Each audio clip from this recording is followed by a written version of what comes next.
Fala pessoal, Geografia com Geografia, Gabaritagel, aula de hoje mega importante para sua preparação. Vamos falar do Pantanal, rico em fauna, rico em flora, alta biodiversidade, um ambiente único no Brasil e no mundo, um ambiente que nós temos o quê? Uma amplitude de acontecimentos físicos. Em determinado momento do ano você tem chuvas, alagamento. Em outro período do ano nós temos o que? Seca e incêndios. Nós não vamos entrar na discussão se esse incêndio é antrópico, se ele é natural. O foco da nossa aula é a característica do Pantanal, dando um olhar para a geografia física. Se aparece nas provas, é a parte mais difícil. Os fatos relacionados às enchentes e às queimadas são retratados pela mídia. É muito mais fácil de você discorrer uma questão. E as provas podem trazer uma charge, uma imagem, facilitando ainda mais a sua resposta. Agora, se trazer a geografia física, pedindo aí pontos particulares do Pantanal, é a parte mais difícil que a gente vai trabalhar, começando com geomorfologia. O que é a geomorfologia? Nada mais é que o relevo. É a forma da superfície, os aclives e declives formados por fenômenos geológicos e esculpidos por fenômenos climáticos. E o Pantanal, ele é bem particular, porque é uma grande depressão relativa e é um processo no qual demorou milhares de dezenas de anos para se formar. Tá, Jean, como se forma o Pantanal? Olha que ponto importante. É um reflexo da orogênese andina. Tá, me explica melhor. O que é esse processo de orogênese? É a formação de montanha a partir do choque de placas. Que placas nós tivemos lá se chocando? A placa Nazca com a Sul-Americana. E aí você vai ter o choque, a subsidência e toda a formação do dobramento, a partir também de vulcanismo, formando a grande Cordilheira dos Andes. Isso vai gerar um reflexo no Pantanal. Jean, mas como assim? Gente, é um fenômeno gigantesco a formação de uma cadeia montanhosa. Então ocorre todo o dobramento e rebaixamento de áreas, como a área onde se localiza o Pantanal, que vai se formar uma depressão. Tá, Gia, mas sempre foi uma depressão? Não. Você vai ter o quê? O recuo das escarpas a partir de um processo erosivo. Meu Deus, Gia, me explica. Ó, vou desenhar aqui para ficar fácil. Aqui você tem os Andes. Aí toda essa área aqui, ela vai ter o quê? Toda uma área trabalhada e não plana. Ó, vem cá, toda uma área trabalhada até chegar numa área mais plana, onde se encontra o Pantanal. Tá, mas essa área aqui, no passado, ela era trabalhada. Então o que aconteceu? Processos erosivos vão erodindo essa área, vai recuando essas escarpas. O que é uma escarpa?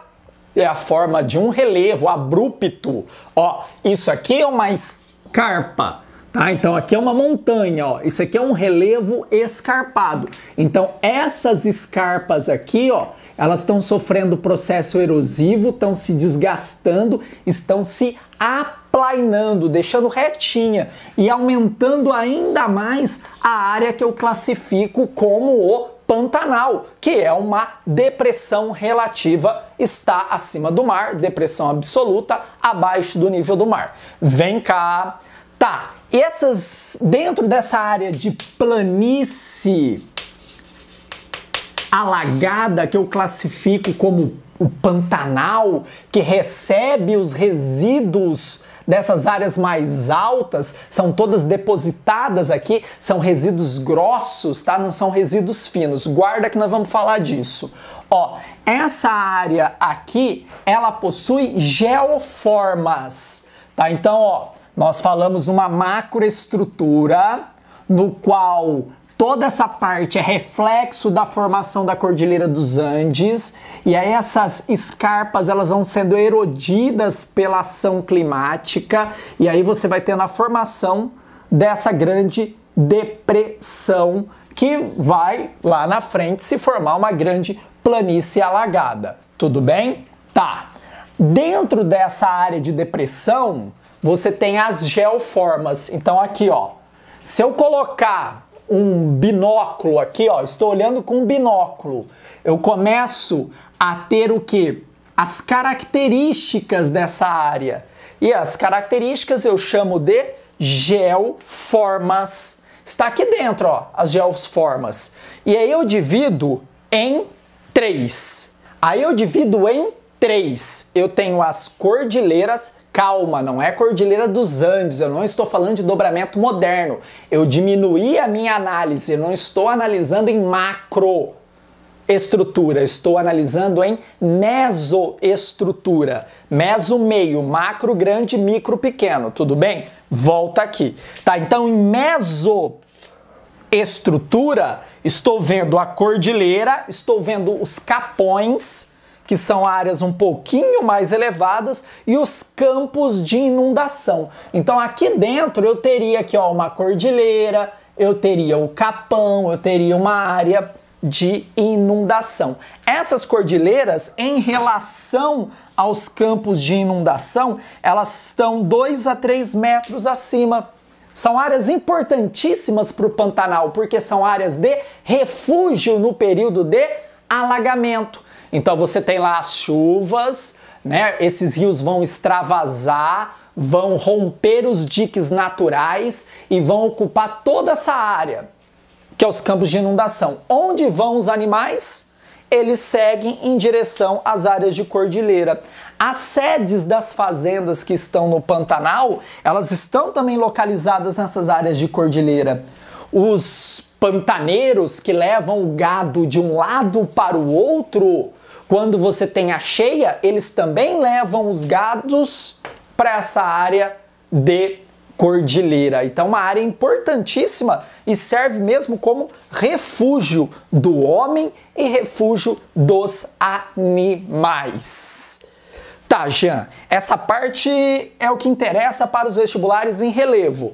Macroestrutura, formação a partir do reflexo da Cordilheira dos Andes. Dentro dessa área de depressão eu tenho as geoformas e dentro dessas geoformas eu tiro as cordilheiras como muito importante para a dinâmica social e ambiental do Pantanal. Isso mesmo. Tá, e a vegetação? A vegetação você tem ali 4. Gia, mas como assim 4? Não é igual a Amazônia latifoliada equatorial? Não. Você tem o domínio do cerrado, então árvores de médio porte, nessa região é médio porte, não é o cerradão e também não é o campo sujo, tá? Essa vegetação ela tem casca grossa, raiz profunda, galhos tortuosos, poucas folhas, é uma vegetação adaptada ao clima seco, tudo bem? Que grande parte do ano atinge a região do Pantanal, já que está onde? No tropical típico. Verões quentes e chuvosos, de chuvas convectivas, e invernos brandos e secos, não é? Volta aqui. Outro domínio você tem os chacos. Você sabia que grande parte do Pantanal vai ser classificado como Chaco, principalmente lá no Paraguai, os Chacos paraguaios, que também são grandes áreas alagadas, mas tem uma diferença. Você não tem árvores de grande porte, como o Pantanal tem. Você vai ter ali principalmente árvores de pequeno porte e gramíneas, mas no Pantanal nós temos também essa característica do Chaco. Fora que você tem componentes bióticos do Nordeste, também por conta dessa característica climática de grande amplitude, onde você tem chuva, chuva, chuva, seca, seca, seca. E essa seca, seca, seca favorece melhor a formação e o desenvolvimento principalmente da flora do Nordeste seco, as bromeliáceas e as cactáceas, isso mesmo. Andando no Pantanal, você vai encontrar cactos. Olha isso, eu tenho cerrado, eu tenho cacto. Eu também tenho a vegetação da periamazônia. Imagina o que é a periamazônia, que coisa estranha. É a periferia da Amazônia, então uma área de contato da floresta amazônica com o cerrado. Então uma vegetação mista, né? Mas você vai ter o quê? Grande porte, é uma área de transição. E o Pantanal também tem. Então tem árvores de grande porte? Tem, sim, senhor. Então, ó, cerrado, o Chaco, a vegetação do Nordeste seco e também característica da floresta amazônica. Leva a ser um grande complexo fitogeográfico. Olha que palavra linda para você colocar na sua resposta discursiva. Ou é um mosaico de vegetação. Isso leva a região do Pantanal ser rica em biodiversidade. Rica em biodiversidade. Por isso que é um patrimônio mundial e deve ser protegido. Tá, qual que é a parte mais difícil de toda essa dinâmica física do Pantanal, Jean? É esse cara aqui, a hidrografia. Por quê? Porque é muito particular. Lá você vai ter a formação de um leque, guarda isso, pensa numa segunda fase, aluvial arenoso. O que é um leque aluvial, Jean? É uma área no qual nós temos rios e esses rios vão ser distribuídos, é um regime distributivo, os seus canais. E ele vai ter a formação de um leque. Olha aqui, formação de um leque. Beleza? Tá. Como ocorre? Você vai ter uma área mais alta, que é aqui, ó, que eu falei para vocês, que essa área toda trabalhada, área mais alta. Aqui você vai ter a nascente dos rios e os rios vão em direção ao interior procurando essa área mais baixa. Então toda essa água aqui, ela vai sendo o quê? Distribuída em canais. Tá. Qual que é o problema aí de ordem dos alagamentos que você me falou? Me explica. Ó, o que acontece? Cada carinha desse aqui é um rio. Então aqui, ó, vai ser um rio e aqui outro rio. Quando você tem muita chuva, o que vai acontecer? Vai alagar e vai romper esse carinha aqui. Quem é esse cara? É um dique aluvial. Um dique aluvial formado a partir de deposição de sedimento. Então, ó, você tem um dique aqui, aqui e aqui.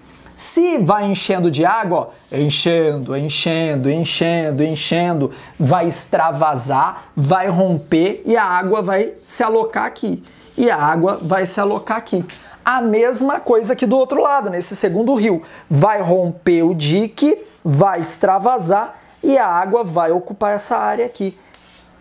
Tudo bem até aí? Tranquilo? Por isso que você tem os grandes alagamentos na área de planície, no Pantanal, beleza? E isso vai acontecer aqui nos diques. Olha o tanto de canais, imagina todos esses canais rompendo e toda essa área mais plana debaixo d'água. São os leques aluviais, que é a principal dinâmica hidrográfica da região do Pantanal. Vem cá, ó, lembrando, padrões distributivos. Jean, você colocou escarpa aqui de novo? Sim, gente, eu não falei que esses rios nascem nessas regiões mais escarpadas, que estão sofrendo ação do processo erosivo?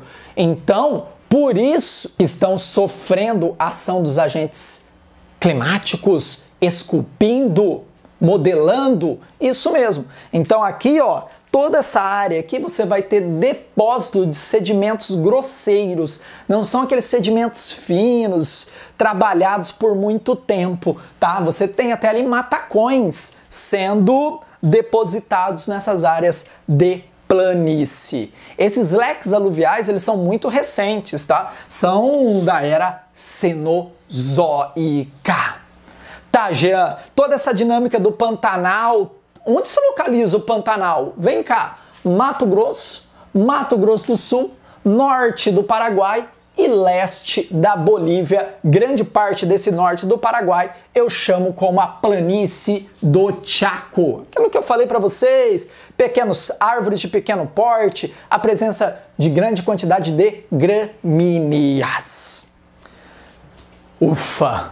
Beleza, pessoal? Curtiram? Olha o tanto de informação que eu trouxe para vocês, porque aqui é Gabaritagel. Olha que aula show! Anota tudo. Isso daqui é nível hard, tá? Falar de leques aluviais, vamos pensar em vestibulares tradicionais. Beleza? Valeu, pessoal!